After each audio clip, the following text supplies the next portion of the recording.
Muito boa tarde, senhoras e senhores jornalistas. O Conselho de Ministros aprovou hoje uma resolução que cria a Comissão de Acompanhamento do Recenseamento Agrícola 2019, o qual constitui um instrumento importante e essencial para o conhecimento da agricultura portuguesa, a quantificação do seu contributo para a economia nacional e, naturalmente, servirá de base à definição de políticas públicas neste domínio. Foi também hoje aprovada a proposta de lei que assegura a execução na ordem jurídica interna do regulamento relativo à proteção de pessoas singulares, vulgarmente conhecido por RGPD, no que diz respeito ao tratamento de dados pessoais e livre circulação desses dados. Desta forma, o Governo aprova a legislação necessária à execução desse regulamento, apesar de ser um regulamento, dava alguma margem de escolha aos Estados-membros na forma da sua execução em cada território. O Conselho de Ministros aprovou ainda uma proposta que prorroga a vigência de determinados benefícios fiscais. E, finalmente, foi também aprovada a proposta de lei que altera o Estatuto dos Magistrados Judiciais. Para mais esclarecimentos sobre esta matéria, dou a palavra à Senhora Ministra da Justiça. Muito obrigada.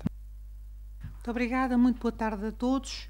Como sabem, a organização judiciária implementada em 2013 implicava a alteração dos estatutos das duas magistraturas, magistrados judiciais e do Ministério Público.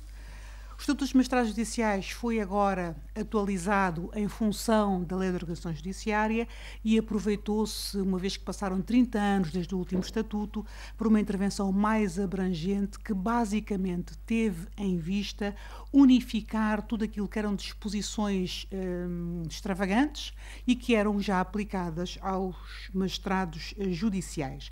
E, portanto, cumprindo aquilo que resulta do programa do Governo, o Estatuto dos Magistrados Judiciais é agora ordenado por um princípio de autossuficiência regulatória e de unidade estatutária. Significa isto o quê? Significa que matérias como, por exemplo, a disciplina, as questões de disciplina, que eram reguladas à parte, ou outras matérias relacionadas, por exemplo, com reformas, que eram reguladas pela lei geral, passaram a estar incorporadas nos estatutos dos magistrados, embora não tenham aí, de facto, uma grande alteração.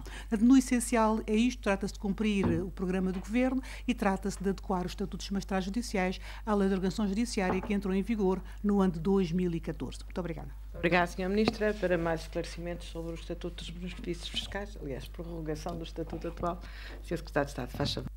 Muito obrigado. Boa tarde a todos e a todos.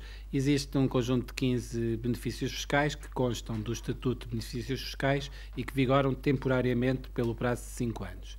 Esses benefícios fiscais tinham caducado a 31 de dezembro de 2016 e a Assembleia da República tinha decidido, através da Lei do Orçamento de Estado do ano anterior e desta, prorrogá-los para que o Governo pudesse enviar à Assembleia da República uma proposta de lei sobre os mesmos. Aquilo que o Governo faz agora é precisamente isso, aprovar uma proposta de lei para apresentar ao Parlamento até ao dia 31 de março, em que, numa base transitória e sem prejuízo daquilo que é a avaliação mais de fundo que estamos a promover através de um grupo de trabalho para avaliação de todo o sistema de incentivo de benefícios fiscais, faz agora, relativamente a estes 15, a sua proposta à Assembleia da República para que vigore essa mesma proposta numa base transitória até estar finalizado esse trabalho mais de fundo. Muito obrigado. Muito obrigada, Sr. Secretário de Estado. Estamos à disposição das senhoras e dos senhores jornalistas para as perguntas que queiram colocar. Sr. Ministro da Justiça, gostaria de saber se, relativamente à alteração do Estatuto dos Juízes Magistrados Judiciais, foi também contemplado uma das reivindicações que eram as questões salariais, o aumento da remuneração, como garantia da independência da magistratura judicial.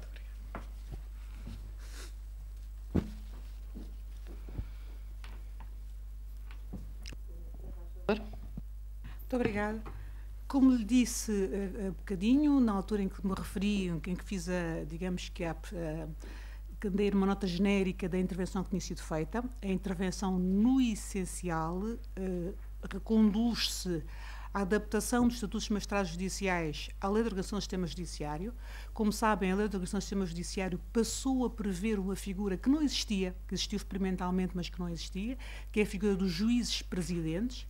E aí a intervenção teve justamente a ver com a necessidade de enquadrar, por um lado, de enquadrar os juízes presidentes no quadro do Estatuto dos Magistrados Judiciais e de alguma maneira, desenvolver um princípio que é, de fundo, o princípio da boa administração e integrar o princípio da boa administração no contexto do princípio da independência da independência dos juízes. Portanto, aqui o que se fez foi a articulação entre aquilo que são as necessidades de boa administração da justiça e que, obviamente, de alguma forma tem afloramento na intervenção dos juízes presidentes com o princípio da independência dos juízes, que, obviamente, determina que eles não recebam ordens ou instruções relativamente às suas decisões judiciais. Pronto, no fundo, estou-se a delimitar os dois planos. É verdade que nós, ao mexermos no Estatuto, mexemos nas garantias de independência, porque, como é óbvio, quando definimos esse limite, se assim se pode dizer, estamos, obviamente, a clarificar aquilo que é a independência dos magistrados nessa dimensão. Agora, relativamente a outras questões que tivessem a ver com aspectos remuneratórios stricto sensu, eles não foram efetivamente considerados. Como sabem, houve uma discussão muito grande em torno disso, mas não houve essa consideração. Muito obrigada. Muito obrigada, Sra. Ministra. Mais questões? Boa tarde, Susana Barros, da Antena 1. Queria fazer duas questões ao Sr. Secretário de Estado. Uma, queria que me dissesse pelo menos alguns exemplos dos benefícios fiscais que estão aqui em causa, porque ignorância minha eu desconheço. Por outro lado, aproveitando a sua presença aqui, soube-se há pouco que recomendou os proprietários que receberam a taxa da Proteção Civil de Lisboa vão ter que rever as suas declarações de IRS referente aos anos em causa. Queria saber se de facto é essa a indicação que o Governo vai dar e naturalmente, se espera alguma confusão com essa indicação. Obrigada. Obrigada, Sr. Secretário de Estado. Muito obrigado, Sra. Ministra. O que está, os benefícios em causa são o artigo 19, 20, 26, 28, 29, 30, 31, 47, 50, 51, 52, 53, 54, 63 e 64. Bom, em resumo, são os 15 benefícios fiscais que já estão identificados nas leis de orçamento de Estado, como o mecenato, por exemplo, ou como isenções de IMI em partes de estacionamento subterrâneo, ou também o incentivo à criação de emprego. São esse tipo de benefícios fiscais que vigoram no Estatuto de Benefícios Fiscais pelo prazo de 5 anos e que, ao fim de 5 anos, deve haver uma reponderação. Aquilo que foi entendido através das duas leis do Orçamento de Estado é que deveria haver, então, a apresentação dessa proposta. O próprio Governo sentiu a dificuldade na avaliação dos impactos económicos e sociais do conjunto de benefícios fiscais e por isso eu próprio já anunciei que haveria um grupo de trabalho para fazer essa avaliação mais global e essa avaliação começará em breve e de qualquer forma é apenas um ponto transitório relativamente à eventual prorrogação de alguns destes benefícios fiscais e que agora a Assembleia da República terá a oportunidade de discutir. Em relação ao segundo ponto, não se trata de uma questão que esteja na disponibilidade do Governo. Trata-se de uma questão de cumprimento da lei no quadro daquilo que é a gestão fiscal. Ou seja, se determinado proprietário teve um determinado rendimento, declarou esse mesmo rendimento. Por outro lado, pode ter declarado um custo. Se pagou uma taxa, essa taxa pode ter sido considerada um custo. Se, entretanto, é colocada à disposição desse proprietário um meio de reaver esse custo, efetivando ou não, ou seja, a partir do momento que receba a carta com o cheque, tem a disponibilização desse mesmo custo, eu tenho que anular o custo que tive e, portanto, tenho que fazer uma declaração de retificação da minha declaração fiscal no sentido de colocar aquilo que é o valor correto daquilo que é o meu rendimento tributável. Quero apenas dizer que nós colaboramos sempre para que as pessoas possam cumprir adequadamente as suas obrigações tributárias. E, de acordo com a informação que tenho, a própria Associação Lisbonense de Proprietários fez-nos a questão diretamente à Autoridade Tributária e a Autoridade Tributária teve a oportunidade de esclarecer de forma detalhada e continuaremos a esclarecer de forma detalhada para ajudar no cumprimento da obrigação fiscal, mas estamos apenas a cumprir aquilo que é a lei. Obrigada, Sr. Secretário de Estado. Irina Melo da Lusa. Só queria confirmar com o Secretário de Estado, todos os benefícios fiscais que terminavam no final do ano passado foram prorrogados ou algum não foi? Sr. Secretário de Estado. Tenho... Obrigado. Pode fazer as duas ao mesmo tempo. Ok. Eu queria falar à Sra. Ministra na questão da proteção de dados. Este regulamento produz efeitos a 25 de maio, ainda tem de ir ao Parlamento ou não, para perceber como é que é o processo legislativo. Há um agravamento de coimas que para as grandes empresas vai até 20 milhões de euros. No caso do Estado, em caso de infrações, não há multas para o Estado? Muito obrigada. Muito obrigado, Sra. Ministra. Esta é a proposta do Governo e caberá à Assembleia da República decidir. E, portanto, nos casos propõe-se a prorrogação, numa base transitória, noutros casos propõe-se a alteração com prorrogação, com base transitória, e noutros casos propõe-se a revogação. Agora, será o tempo da Assembleia da República poder discutir, durante o próximo trimestre, essa mesma proposta do Governo. Muito obrigada. Respondendo à sua outra questão, sim, é uma proposta de lei, esperemos que venha a ser aprovada pelo Parlamento antes da entrada em vigor do regulamento. Como sabe, um regulamento entra em vigor independentemente de qualquer ato dos Estados-membros, mas era bom para todos que este regulamento e a proposta de lei pudessem estar disponíveis em simultâneo. Veremos neste momento se o Parlamento aprovará esta proposta de lei, em que termos. Nós estamos apenas a propor ao Parlamento antes desse período. Como sabe também, muitas empresas e a própria administração, nós aprovamos hoje também uma resolução para adaptar os nossos sistemas de informação, estão também já a fazer o seu trabalho. Nós seguimos uma orientação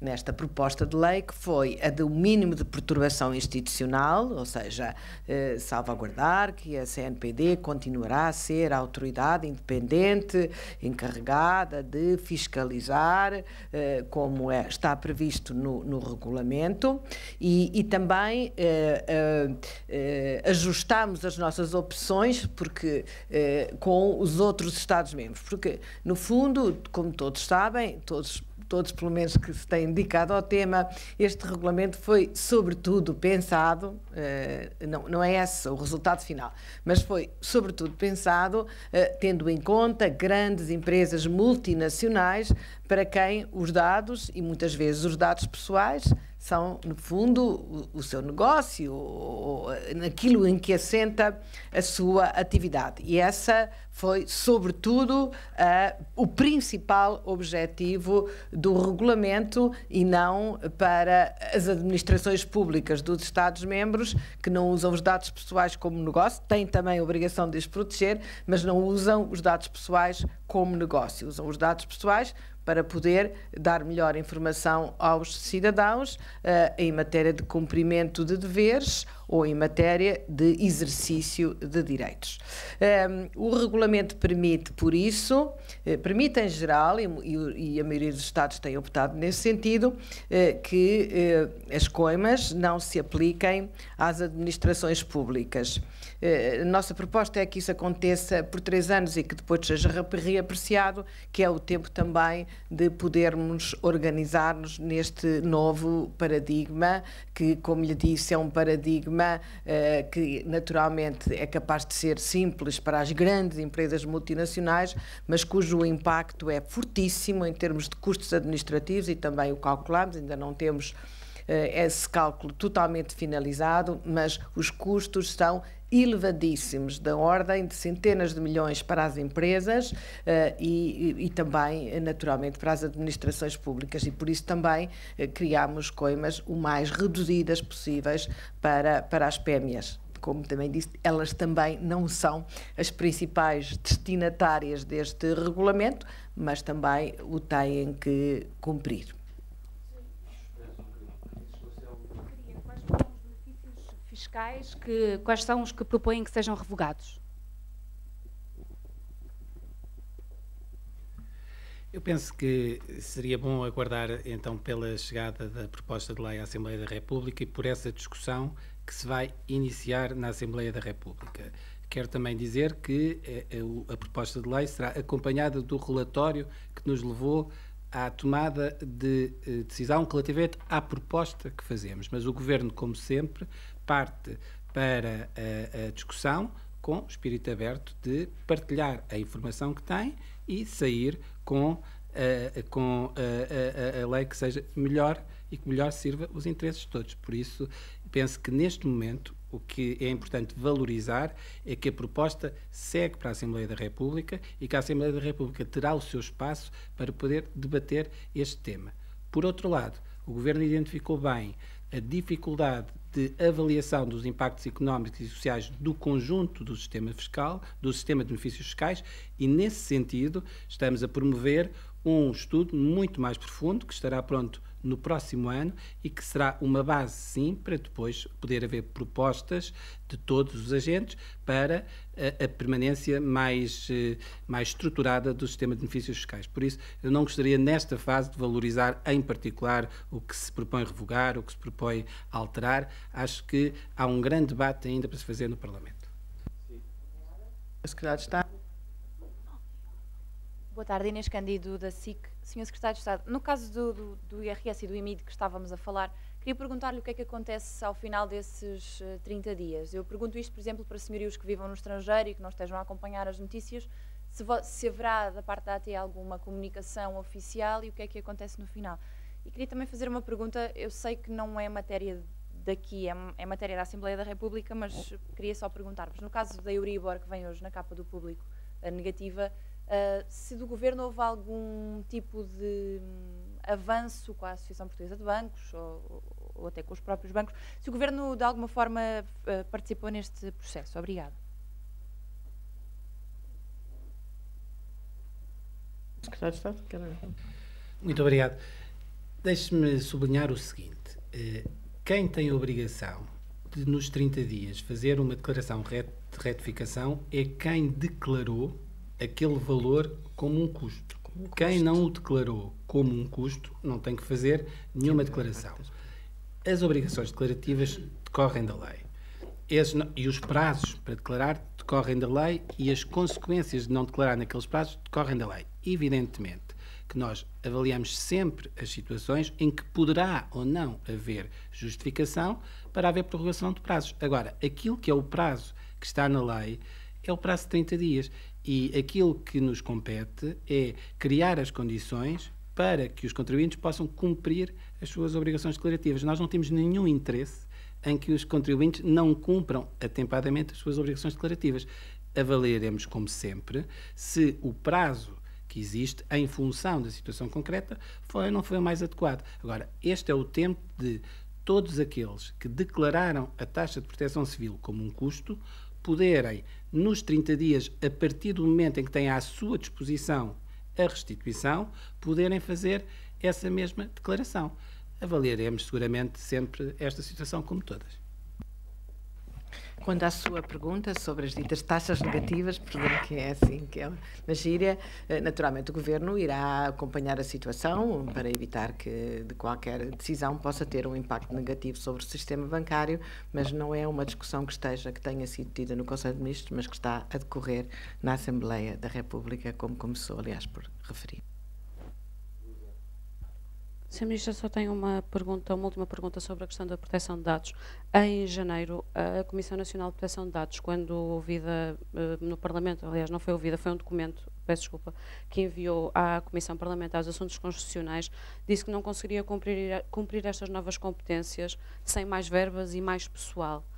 Isso vai ser acautelado de alguma maneira? Esta nova diretiva traz mais pessoas para as instituições que têm de tomar conta disto? Obrigada. O novo estatuto da CNPD há de ser discutido no Parlamento também mas com certeza que teremos que ter em conta quais são as competências, inclusivamente quais são as receitas da CNPD, porque grande parte, como são capazes de saber, mas explico muito brevemente, uma das grandes alterações deste regulamento é passar de um paradigma de controle prévio, de notificação prévia à CNPD, pelo qual se pagava uma taxa, para um paradigma de autoavaliação, autorregulação e inspeção posterior.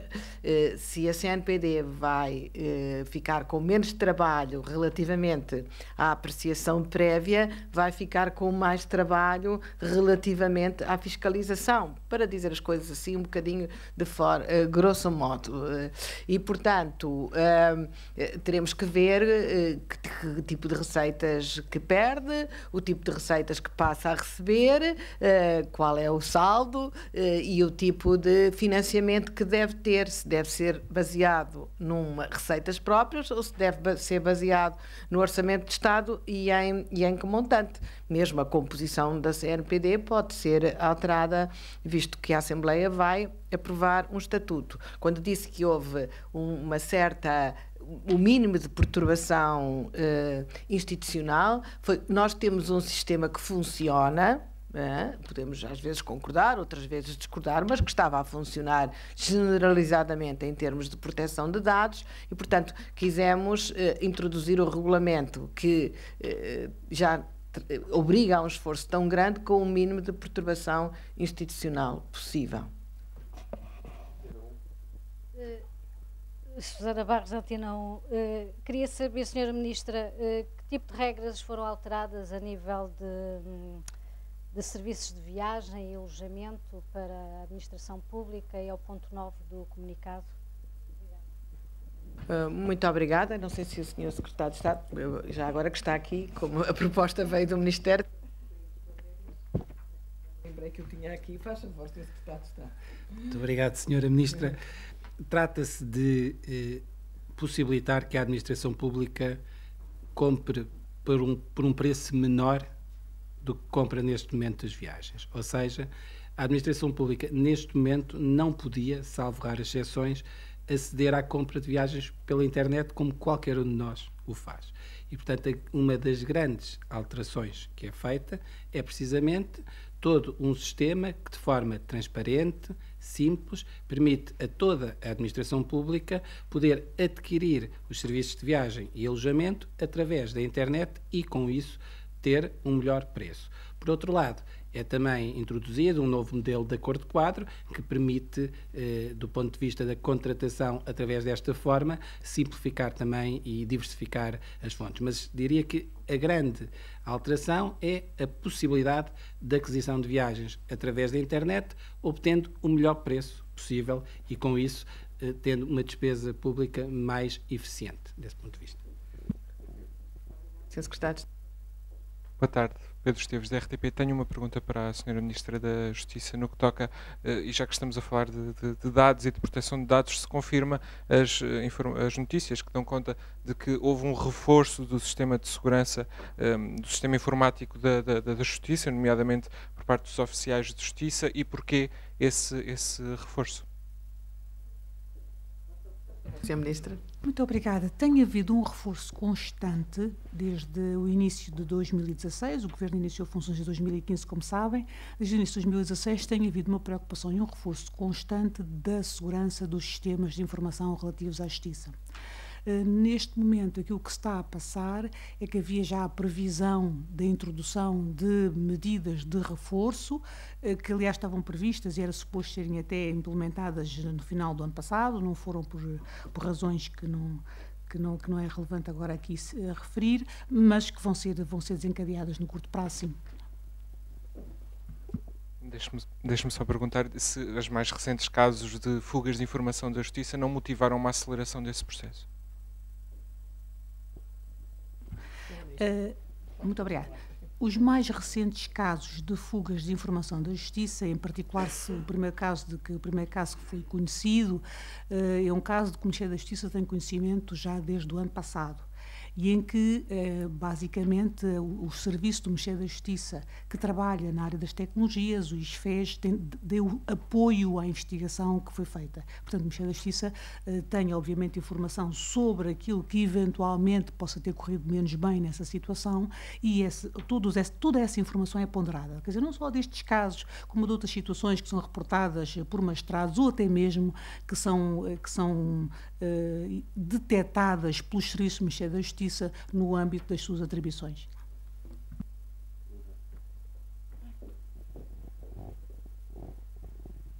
Vou novamente insistir nos benefícios fiscais. Queria perceber dos 15, então, pelo menos pode dizer quantos é que propõem revogação, quantos é que propõem que continuem, pelo menos temporariamente.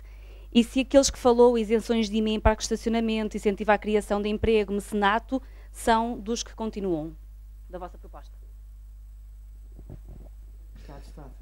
Embora já tenha dito que tinha a dizer. Eu queria apenas sublinhar tudo aquilo que disse, e esses 3 são meramente exemplificativos. Como digo, este é o tempo da Assembleia da República poder discutir a proposta, não quero valorizar excessivamente um ou outro benefício fiscal. Portanto, não tinha mais nada a acrescentar neste momento.